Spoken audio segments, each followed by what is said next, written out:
নমস্কাৰ Assamese health টক্সত আপোনালোক সকলোকে স্বাগতম জনাইছোঁ ফ্ৰেণ্ডছ আজি হেল্থ টক্সত কোনো স্বাস্থ্য বিষয়ৰ কোনো কথা নাপাতো আজি এই ভিডিঅ' যোগে আপোনালোকক এটা খুব ভাল ইনফৰমেশ্যন দিবলৈ গৈ আছোঁ মই লক্ষ্য কৰিছোঁ যে যোৱা কিছু বছৰ ধৰি অসমৰ পৰা নেপালত চকু চিকিৎসাৰ কাৰণে বহুত মানুহ আহি থাকে আৰু এনেকুৱা বহুত মানুহ আছে যে নেপালত চকু চিকিৎসাৰ কাৰণে আহিব কিন্তু তেওঁলোকে নাজানে যে কিদৰে নেপালত আহিব লাগিব ক'ত থাকিব লাগিব আৰু ইয়াৰ নিয়ম নীতিবিলাক কি হয় যেহেতু নেপাল এখন বেলেগ ৰাষ্ট্ৰ হয় বহুত মানুহৰ এনেকুৱা এটা ভয় থাকে যে নেপালত কেনেকৈ যাম পাছপোৰ্ট লাগিব বা তেনেকুৱা ভিসা লাগিব নেকি এই গোটেইবিলাক বিষয় সামৰি লৈ মই এই ভিডিঅ'টো বনাবলৈ গৈ আছোঁ মই একদম পুৰা নেপালত হস্পিটেললৈকে যাম হস্পিটেলত কেনেকৈ যাব লাগিব সকলো বস্তু মই ভিডিঅ'ত সামৰি লৈ যাম যে নহওক ভিডিঅ'টো আৰম্ভ কৰাৰ আগত মই দুটা ইনফৰমেশ্যন আপোনালোকক দিব বিচাৰিছোঁ নেপালত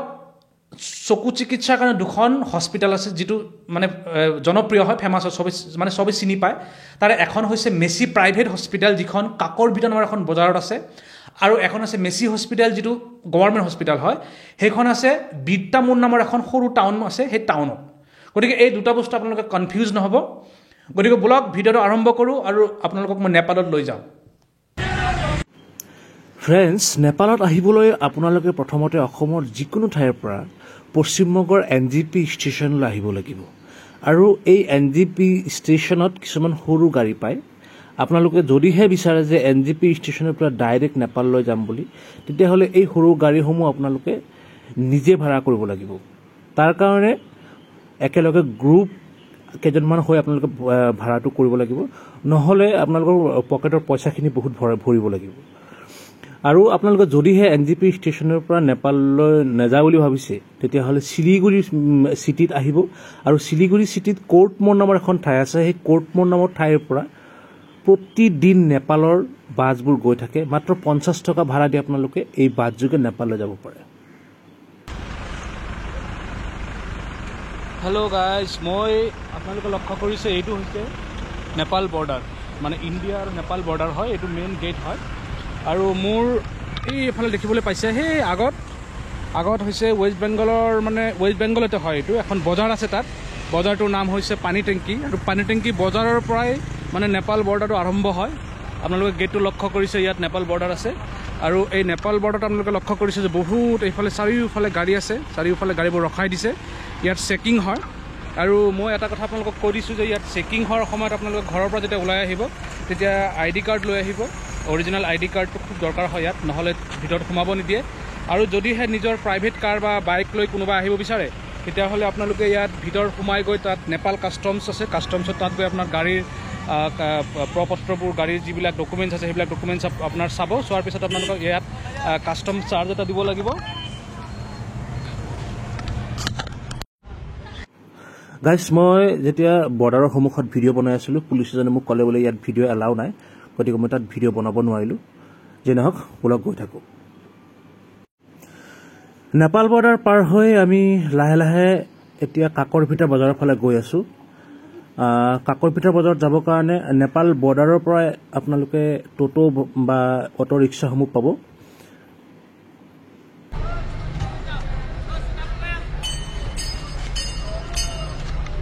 গাইজ মই এতিয়া কাকৰভিটা বজাৰত আহিছোঁ ইয়াত কাকৰভিটা নামৰ এটা সৰু টাউনৰ নিচিনা আছে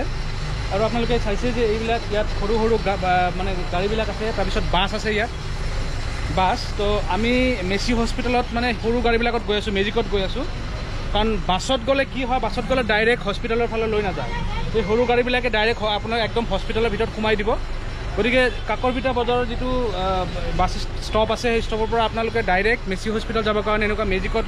যদি যায় ভাল হয় মানে যদিহে আপোনালোকে নিজৰ গাড়ী লৈ নাহে নিজৰ যদি প্ৰাইভেট কাৰ লৈ নাহে তেতিয়াহ'লে এনেকুৱা সৰু গাড়ীবিলাকত যাব আৰু বাছো আছে কিন্তু বাছত নোযোৱাই ভাল মোৰ মতে আৰু ইয়াৰ পৰা আপোনাৰ মেচি হস্পিটেলৰ ফালে যাওঁতে এনেকুৱা মেজিকত মোটামুটি 40 টকা পাৰ হেড ভাড়া ল'ব আৰু যদি আপোনালোকে বাছত যায় বাছত মই নোযোৱাটোৱে বেছি ভাল বুলি ভাবোঁ আমি আহি বিদ্যাপুৰ যিখন টাউন সেই টাউন ইতিমধ্যে পালোঁ আৰু এই বিদ্যাপুৰ টাউন কাকৰভিটা বজাৰৰ পৰা প্ৰায় 22 কিলোমিটাৰ দূৰত হয় আৰু এই বিদ্যাপুৰৰ পৰা প্ৰায় 2 কিলোমিটাৰ নিলগত এই মেচি যি গভৰ্ণমেণ্ট হস্পিটেল সেইখন অৱস্থিত গতিকে ব'লক আমি গৈ থাকোঁ আৰু এইখন হৈছে বিদ্যাপুৰ টাউন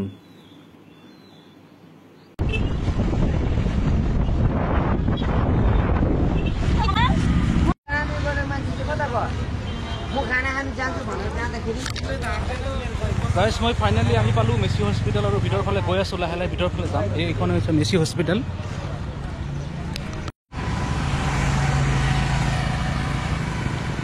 গাইজ মই এটা বস্তু আপোনালোকক অকণমান দেখুৱাব বিচাৰিছোঁ এইটো মোৰ পাছফালে আপোনালোকে চাইছে এইটো মেচি হস্পিটেল হয় আৰু মেচি হস্পিটেলৰ ঠিক অপজিট ফালে আপোনালোকে লক্ষ্য কৰিছে কিছুমান হোটেল দেখা গৈ আছে এই হোটেলবোৰ বিভিন্ন ধৰণৰ হোটেল আছে ইয়াত এই হোটেলবোৰত আপোনালোকে থাকিব পাৰে ইয়াত মানে খুব বাজেট হোটেল যিবোৰ আছে সেই বাজেট হোটেলবোৰ 300 পৰা 500 টকাত নন এচি ৰুমত আপোনালোকে থাকিব পাৰে আৰু ইয়াৰ আশে পাশে বিভিন্ন চাৰিওফালে এনেকুৱা হোটেলবোৰ আছে আৰু যদি আপোনালোকে কোনোবাই এচিত থাকিব বিচাৰে 1500ৰ পৰা 1500ৰ পৰা 2500 টকালৈকে আপোনালোকে ভাল ৰুম পাই যাব ইয়াত এইটো মেচি হস্পিটেলৰ একদম আউটসাইডত যিটো মানে অপজিট ফালে হয়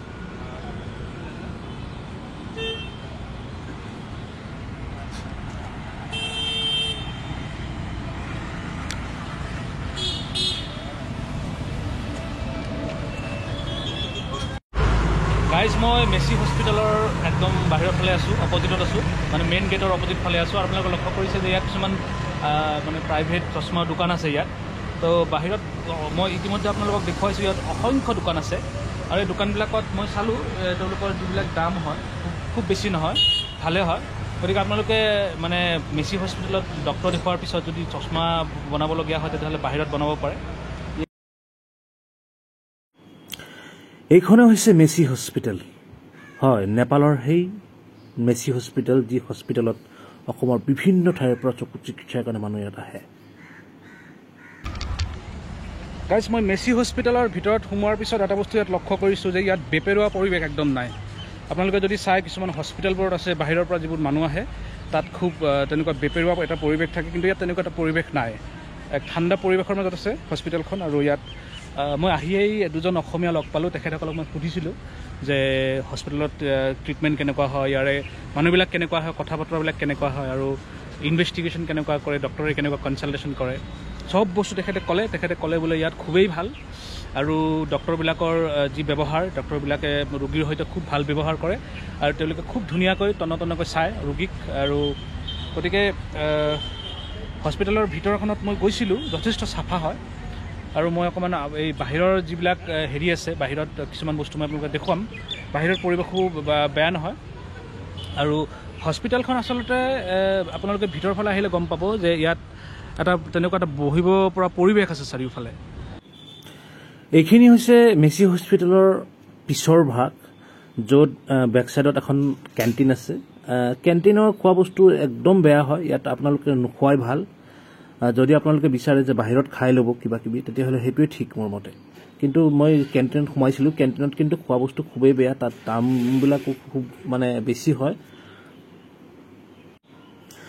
যোৱা বহু বছৰ ধৰি মই মেচি হস্পিটেল সম্পৰ্কে শুনি আছিলোঁ যে মেচি হস্পিটেলত হেনো চকু চিকিৎসা খুব ভাল ধৰণে হয় ইয়াত আৰু বাহিৰৰ পৰা কেৱল অসমৰ পৰাই নহয় বাহিৰৰ পৰা বহুত মানুহ ইয়াত চকু চিকিৎসাৰ কাৰণে আহে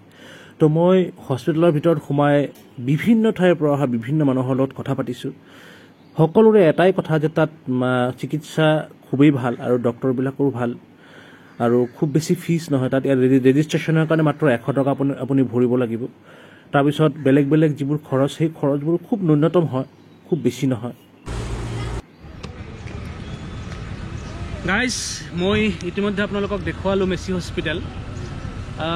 সঁচাকৈ বহুত ঠাইৰ পৰা এইখন হস্পিটেলত মানুহ আহে বিশেষকৈ আমাৰ অসমৰ পৰাতো বহুত মানুহ আহে ইয়াত মেচি হস্পিটেলখন আচলতে ইমান সকলোৱে ইমান জনপ্ৰিয় কিয় ইয়াত ইমান মানুহ কিয় আহে মই নাজানো কিন্তু মই এটা কথা ক'ব বিচাৰোঁ যে মই হস্পিটেলখনৰ ভিতৰত সোমাইছিলোঁ ভিতৰখন কিন্তু খুব চাফা হয় আৰু খুব পৰিপাটি হয় ইয়াত মই পেচেণ্টবিলাকক সুধিছোঁ তেওঁলোকৰ যেতিয়া ডক্টৰৰ ওচৰত গ'লে ডক্টৰৰ ওচৰত যোৱাৰ আগতে যিবিলাক ইনভেষ্টিগেশ্যন হয় মানে আই ইনভেষ্টিগেশ্যন হয় তেওঁলোকে ক'লে যে খুব ভাল মানে এটাৰ পিছত এটা বিভিন্ন ষ্টেপ ৱাইজ তেনেকুৱা ইনভেষ্টিগেশ্যনবিলাক হয় আৰু তেওঁলোকে ক'লে যে ডক্টৰে যেতিয়া চালে ডক্টৰে খুব ভালকৈ চায় তেওঁলোকে মানে খুব ইনিচিয়েটিভ হয় ডক্টৰবিলাকে মানে পেচেণ্টৰ লগত খুব ভালকৈ কথা পাতে আৰু সকলো কথাবিলাক পেচেণ্টক সোধে গতিকে মই এইখন আপোনালোকে যদি এইখন হস্পিটেলত আহিব বিচাৰে তেতিয়াহ'লে মই ৰিকমেণ্ড কৰোঁ যে আপোনালোকে আহিব বেয়া নহয় হস্পিটেলখন আৰু ইয়াৰে যি চিকিৎসা সেইটো ইতিমধ্যে আপোনালোকে জানে আজিলৈ মই ভিডিঅ'টো এইখিনিতে সামৰণি মাৰিব লাগিব বন্ধুসকল ভিডিঅ'টো চাই আপোনালোক কেনেকুৱা পালে জনাব আৰু মোৰ চেনেলটো লাইক কৰিব শ্বেয়াৰ কৰিব আৰু ছাবস্ক্ৰাইব কৰিব নাপাহৰিব ধন্যবাদ